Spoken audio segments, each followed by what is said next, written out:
We also commend the Iebc for involving young people, and for that young women, in the management of the electoral processes.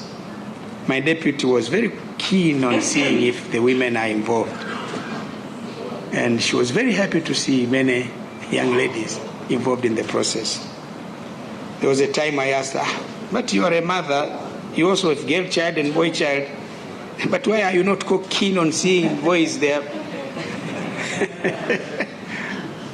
But it is a reality that you have to, and gender mainstreaming, you have to care about the place of women, because they are disadvantaged.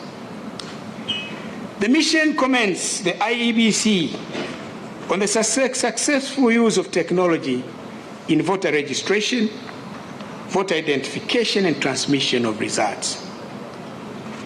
It has improved efficiency and increased transparency of the election process in Kenya. At least those who have been here in the last election are testifying to that. However, there were instances of challenges in the identification of voters using the KIMS kit. We recommend that the problems relating to KIMS kit should be identified and the necessary corrective measures be taken for better performance in future elections.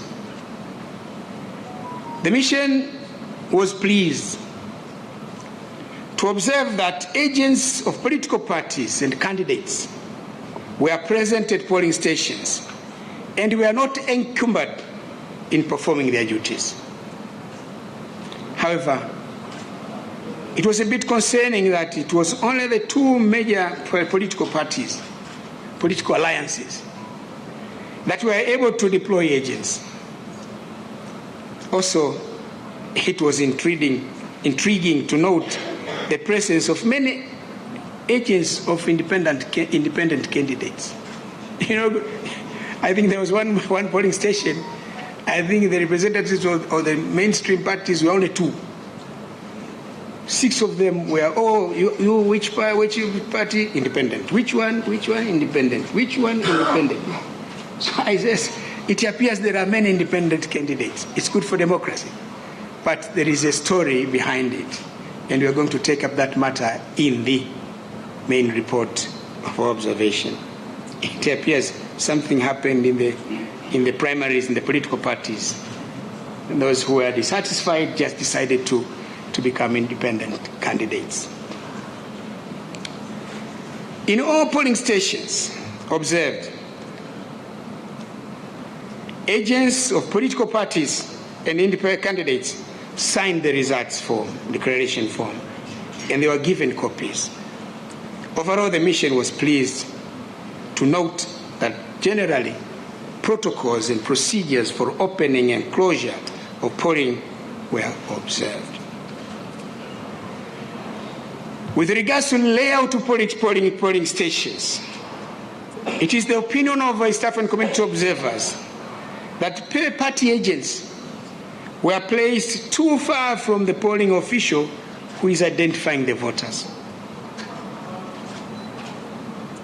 For purposes of enhancing checks and balances in future elections, the IEB should consider placing party agents close to that official to ascertain the authenticity of voters. Because if these party agents, in fact, in the arrangement, the party agents would be where the observers are supposed to be. The only thing they would see is how these people drop the ballots in the boxes. But I think the most critical part for them is at the point where voters are coming in, to ascertain that is this a bona fide voter or not. So if everything is safe, fine. But this is something that we thought was noticeable for us. The mission takes note of the remarkable improvements made by the Independent Electoral and Border Commission with regards to transparency, preparations, and management of the 2022 elections. However, much more needs to be done for better outcomes in the future. A lot of our ideas will be contained in the detailed report. The mission also recommends that in future there should be better communication between the IEBC and the various stakeholders. 5, on polling day, the mission observed the following. This is what we want to share. There are many things, but we would like to share the following. Generally, the situation was calm, peaceful, and orderly.